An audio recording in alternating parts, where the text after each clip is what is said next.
Hello and welcome back to Jenny's Test Kitchen. Thank you so much for continuing to watch my videos.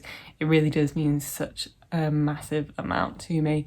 I just love cooking and I love baking and I love trying new recipes, so it really does mean a lot that people come back to this channel and continue to watch my videos, so thank you so much.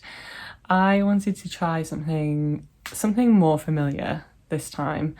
And I really love a food blogger called Cloudy Kitchen, and she is based in New Zealand and she does amazing recipes, and from her Instagram account it is really clear that she tests all these recipes so much, and she's really helpful on her Instagram because she provides like little tips and tricks.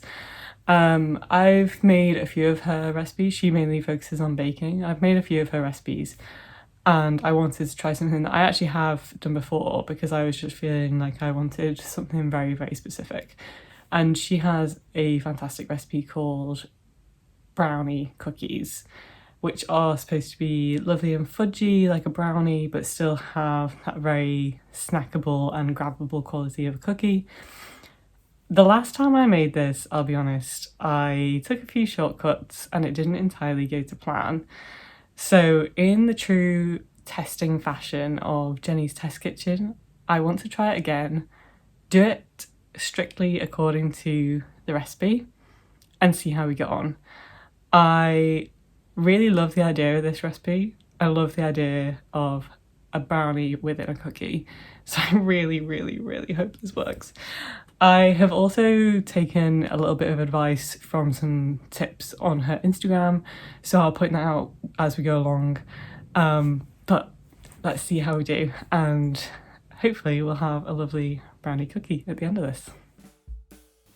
So the first few steps are just about making sure that the chocolate and the butter melt together into a really smooth mixture and mixing in the sifted cocoa powder. What is really helpful is that the recipe is really clear about exactly when I need to do certain things. So I need to make sure that the chocolate cools for exactly 8 minutes. 4 minutes into that, I can start whipping the sugar and the eggs together to make this really voluminous, creamy mixture, and then I can mix in the chocolate mixture as well.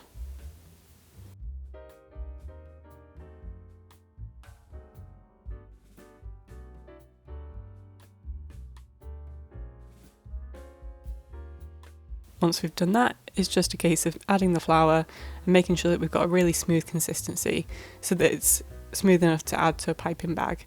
This was the step that I skipped last time and I actually just spooned it straight onto the tray. I wanted to make sure that I was completely true to the recipe here, so this is where I wanted to make sure that I really took my time and made sure it was the right consistency. I've done a really awful job of recording this for you guys, so sorry about this, but this is just me making sure that I get it into the piping bag.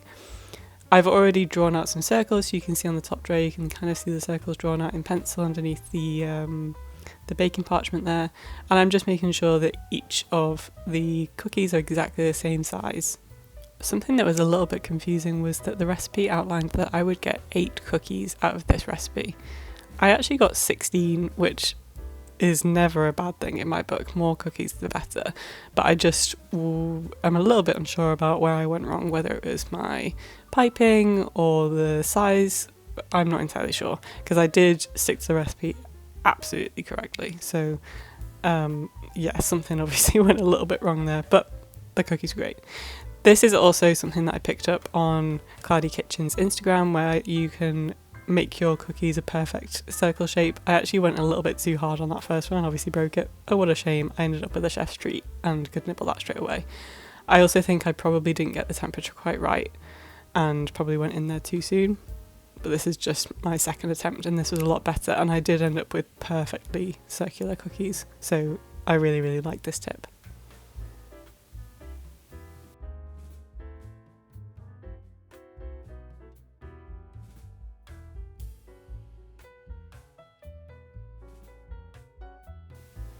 And then the second step is to just ensure that glorious sea salt is sprinkled all over the cookies. Again, I went too heavy on that first one, but it was never a big disaster. This really does make such a difference to that really good dark chocolate flavour. And this is me splitting it apart just so I can show you the texture. A really luscious brownie fudgy texture for a cookie. Those cookies were so much better than my first attempt. My second attempt was a lot chewier, much more of a consistency between a brownie and a cookie that I was looking for, so definitely would recommend using that recipe.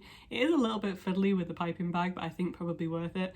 And also the only other point that I would like to point out is that I think I probably didn't get that piping quite right. I want to go back to her Instagram and see if she has any kind of walkthroughs of how she does that piping, because I kind of did it in a spiral shape, you'll see from my video, and I think she probably goes from the middle and lets it spread out, because you'll see from her picture it's got this like lovely crackly top and mine kind of has like a spiral look to it, which is fine and it definitely didn't impact on the taste, but I would like to see if I could do it any better. I was really happy with the taste. It tastes so deep. The sea salt definitely makes a difference to that chocolate taste. So would highly recommend to anyone who's a brownie chocolate addict like me. Thank you so much for watching, and I really hope you enjoyed this video. If you have any recipes you would like me to try and like me to review, please do send them to me and comment below. You watching and you liking and subscribing makes all the difference to me, so please do let me know if there's anything that you would like me to show you soon. Thank you, and I'll see you soon. Bye!